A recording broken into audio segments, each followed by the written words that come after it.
Hi everyone, welcome to IT. Every Friday సినిమాలు వస్తుంటాయి పోతుంటాయి, కానీ కొన్ని సినిమాలు ఉంటాయి బాస్, అవి మాత్రం గుర్తుకుండిపోతాయి. అవి వచ్చి ఎన్ని సంవత్సరాలైనా వాటిని ఏ సినిమాలు రీప్లేస్ చేయలేవు. సో ఈ వీడియోలో చాలా అరుదుగా వచ్చే సినిమాలు ఏంటో ఈ వీడియోలో చూద్దాం. అంతకన్నా ముందు మీరు పని చేయాలమ్మా, అదే ఛానల్ని సబ్స్క్రైబ్ చేయడం. అలా చేస్తే ఇలా ఎన్నో మంచి కంటెంట్ మీ దగ్గరికి మేము తీసుకొస్తాం.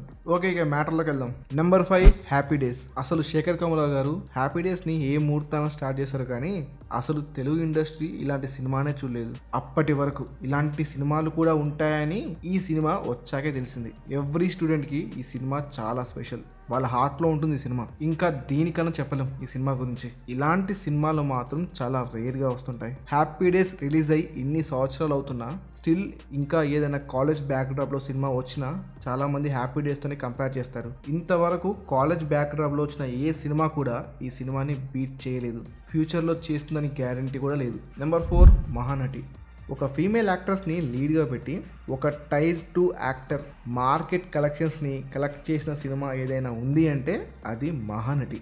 ఒక ఫీమేల్ యాక్ట్రెస్ లీడ్గా ఉన్న సినిమాని మనం 3 అవర్స్ పాటు ఇంట్రెస్టింగ్గా చూసామంటే నమ్ముతారా?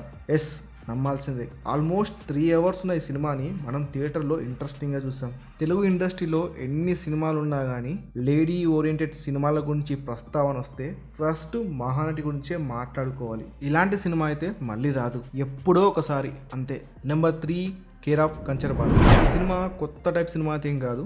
ఈ రూట్లోనే మనకు వేదం లాంటి సినిమాలు వచ్చాయి, కానీ వేదం కంటే ఈ సినిమా ఎందుకు స్పెషల్ అంటే ఆ క్లైమాక్స్లో ఉండే ట్విస్ట్ ఉంటుంది బాస్.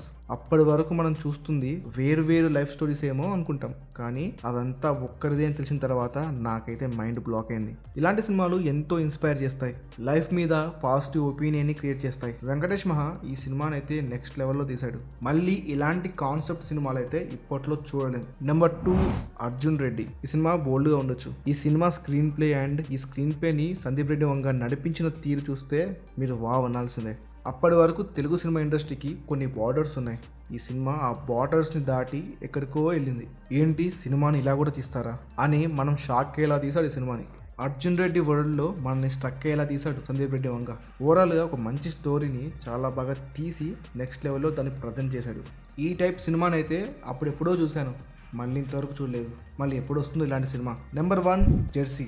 నా లైఫ్లో ఇప్పటి వరకు ఈ సినిమాని థియేటర్లో ఎందుకు చూడలేదని బాధపడ్డ సినిమా ఏదైనా ఉందంటే అది జెర్సీనే. ప్రతి క్రికెట్ లవర్కి ఈ సినిమా మాత్రం చాలా ఫేవరెట్.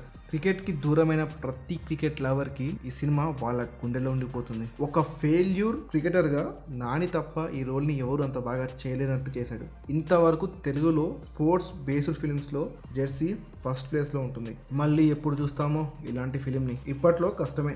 ఇదన్నమాట ఇవాల్టి కాన్సెప్ట్. ఇంకా చాలా అరుదైన సినిమాలు ఏంటో కామెంట్స్లో చెప్పండి. అవేంటో మీరు కామెంట్స్లో చెప్తే నేను పార్ట్ 2 ప్లాన్ చేస్తా. సో ఎలా అనిపించింది ఈ వీడియో? నచ్చితే లైక్ అండ్ సబ్స్క్రైబ్ చేయండి. సబ్స్క్రైబ్ అయితే అస్సలు మర్చిపోకండి, అదే మీరు మాకు ఇచ్చే ఎనర్జీ.